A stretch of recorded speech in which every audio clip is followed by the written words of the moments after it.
Hey, welcome to World Entertainment, and some crazy stuff is happening in regards to Paramount Pictures. As you may not have heard over the last couple of days, the CEO, Bob Beckish, apparently stood down from his position just before the earnings call was going to happen. Now, I didn't jump on this right away because this did have big repercussions for this company. As you may or may not know as well, Paramount is trying to be sold off. So, I waited to see what exactly was going to be happening with this, and especially after the earnings call. And now we're getting a lot more information, and it's bat crap crazy to hear what's going on and how they're setting it all up and everything else like this. So the first major thing we need to look at is the CEO, Bob Beckish, didn't in fact stand down and leave the company. He in fact was fired. That's right, Paramount fired Bob Beckish before the earnings call. So here's what was written a couple of days ago regarding this. So it said Paramount Global, Para, with a roughly 8.69 billion market capitalization, open trading this morning up significantly around 6% on the weekend, breaking news that CEO Bob Beckish could be fired from the company as early as today, Monday, April 29th, 2024, ahead of the earnings call this afternoon at 4:30 p.m. Eastern Time. So that was on Monday. And as we now know, he was in fact fired. In fact, you even had a headline. There's a ton of information of everything that's going on the Hollywood Reporter of all places. But they even have a headline saying Bob Beckish officially ousted as Paramount CEO. So that's confirmation that yes, he in fact was let go. However, it's not just that he's now let go. Instead, they now have a trio of CEOs. Yes, that's right. They have 3 people who are taking the reins and are going to be CEO on a day-to-day basis. So you have Paramount Office of the CEO trio memo to staff. A new long-term plan is being finalized. You also have the news that their big first ask is not letting CBS go dark with Charter. But what does all this mean? And why did this all come about? Well, it says Paramount Plus hits 71 million subscribers as streaming loss narrows to $286 million. Yeah. So the studio unveiled its first quarter earnings with a brief analyst call amid talks of deal-making options and a CEO shakeup. Now, remember, they're trying to sell Paramount, or at least Shari Redstone's part of Paramount. So we'll have a look at some of all this stuff because it will have massive repercussions for Paramount and possibly this sale, and more on the kind of things that they were announcing, such as like all the Star Trek movies, which this is what we were talking about when we were saying they're constantly announcing these to try and boost the price of Paramount.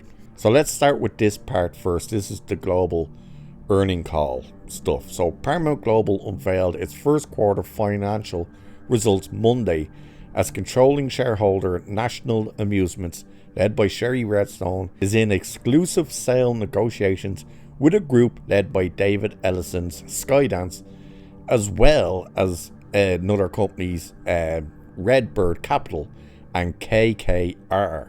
During the latest quarter, the company hit 71 million Paramount Plus streaming subscribers worldwide, up from the 67.5 million Paramount Plus customers at the end of its fourth quarter, with a 3.7 million customers added during the past 3 months.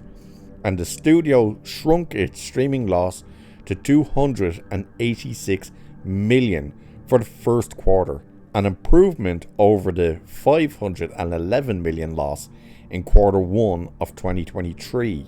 So you're hearing all of this stuff and it's like, this is crazy. Like, the service is not profitable. And it says direct to consumer revenue rose 24% to 1.87 billion as advertising and subscription revenues were both up, driven by growth from Pluto TV and Paramount Plus. So I'm assuming that Pluto TV, which is a free streaming service if I'm not mistaken, I thought that was English as well. Paramount must have something in with them. Now, in regards to the numbers for the subscribers to Paramount Plus, I think we need to ask the same questions in regard to that we ask about the likes of Disney, which is how many of that 71 million is in fact paying subscribers. I'll put it to you this way. Here in Ireland and in the UK, we have a satellite provider which is known the world over, Sky Television. If you have the Sky box and Sky movies, if you have the movie package, you can download and get for free at no extra cost Paramount Plus. So you would be being put down as a subscriber to Paramount, but you're not a paying subscriber. I have Paramount Plus because I have the movie channels, and I'm not paying any extra for Paramount Plus. So how many of the 71 million are actually paying customers? Much like Disney Plus, you know, get Verizon a package and you get Disney Plus for 12 months for free. And then they kept renewing that and you get another 12 months for free and stuff like that. You know, buy this new phone package and get Disney Plus for 6 to 8 months for free. Buy this subscription service over here and get Disney Plus. So the majority of the Disney Plus viewers and subscribers aren't actually paying subscribers. I think it's much the same here with Paramount Plus. Now, the other thing to keep in mind as well is Paramount Plus is basically the afterbirth, for the lack of a better term, of CBS All Access, because that crashed and burned and it had to merge in with Paramount and it became Paramount Plus. And of course, what was the show they were pushing to get subscribers there? Well, it was none other than Alex Kurtzman's Star Trek, and clearly it didn't work. To say they've only got 71 million subscribers worldwide, that's terrible. That is absolutely terrible. That is a absolutely failing streaming service. Like, there's no if, buts, or ands about it. And the fact that they're sitting there, at least we got the losses down to 286 million. That means each month, because this is through their quarter earnings, each quarter earning, they're losing roughly $286 million. So with all the money they're investing into the likes of Kurtzman Trek and whatnot, which half of them are getting cancelled now, even though they're trying to say, it's not getting cancelled. The likes of Lower Deck stuff, they were cancelled. The fact that they are pumping so much money into those shows and nobody is watching. Like, Discovery Season 5, the final season, is out. It's on right now. Nobody is talking about it. Nobody cares. Half the people you tell don't even realize that it's on. Nobody cares. So it's not bringing anyone in to the service. And why would it? It's god awful. But let's have a look then at what is happening with this boardroom and what this means for the potential sale, because this is crazy as well. So the boardroom and executive suite drama at Paramount Global escalated on Monday, with Bob Bakish leaving, he fired, his role as CEO, and a trio of executives taking over just days before an exclusive negotiating window for a sale to David Ellison's Skydance Media and Partners closes. Now, the part where they're saying this negotiation window closing, apparently Ellison wanted to extend this window to have more time to come up with the money. He was looking to get it for less money or something. But it was going to be cash in hand. However, if they miss the deadline, this other company can come in and they're offering, I believe it's 26 billion for it. Now, I'm also curious as to whether this is why Beckish was ousted. I'm curious as if it's the case of Shari Redstone seems to be hell-bent on selling her shares, and she owns 80% shares of Paramount, like of the controlling portion of Paramount. She owns 80% of that. She seems hellbound on getting her part sold to Skydance. Probably because, they've worked with them a bunch, on all J.J. Abrams Star Trek, at least the last 2 Mission Impossibles, and a bunch of others. I'm not sure if they were involved in the last couple of Transformers, but maybe. I wonder if Beckish was more inclined to sell to the other company because they were offering more, and Redstone doesn't want to do that. It's possible, it's just kind of a theory on that, because otherwise it makes no real sense. Why are you firing him? You can't say, well, they fired him because the streaming service is failing. It's like, Shari Redstone, you're the one who keeps handing Star Trek to Alex Kurtzman. You're the one who's investing money into this failure that is Kurtzman Trek, so whatever. So we'll continue this anyway. Veteran company leaders Chris McCarthy, George Cheeks, and Brian Robbins will make up an office of the CEO, running Paramount on a day-to-day basis for now. The three will work with the Paramount board and CFO, Nevin Chopra, or however you pronounce their second name. And they say, we're finalising a long-term strategic plan to best position this storied company to reach new and greater heights in our rapidly changing world, McCarthy told a conference call following Paramount's first quarter earnings, and blah blah blah, and it goes on and on and on. By the way, the other companies who wants that, or is offering that 26 billion, they're being backed by Sony. So Sony could be coming in to take over. So it's looking like Paramount Plus is a massive failure. There's no denying that. It's losing them money.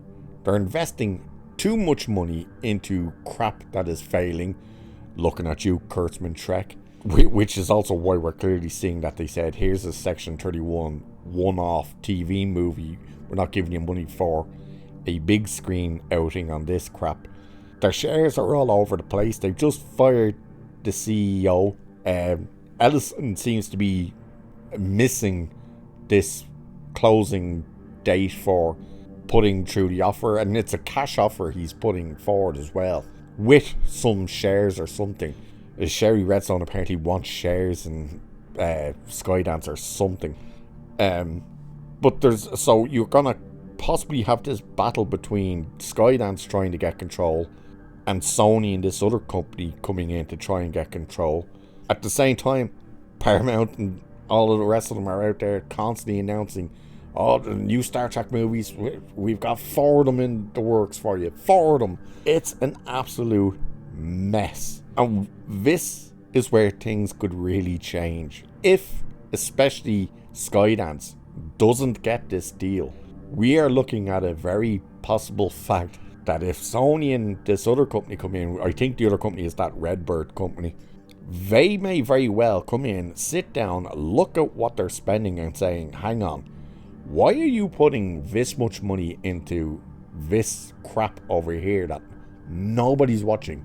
It is not bringing you any new subscribers. It's not earning you any money. It's doing that. In fact, it's losing you subscribers and money. That, of course, being Kurtzman Trek. And they'll probably ask, why have you given this guy, and why does he have such a lucrative contract? That's where they could be going, right, you're done. Get that him gone. And we could finally see the end of that crap. Especially if, like, Sony actually want to make money. You know, Sony, of course, could come in and get rid of Paramount Plus if they end up owning Paramount, because Sony is the one company who says they have no interest in making a streaming service. They are quite content with just selling their properties to streaming services.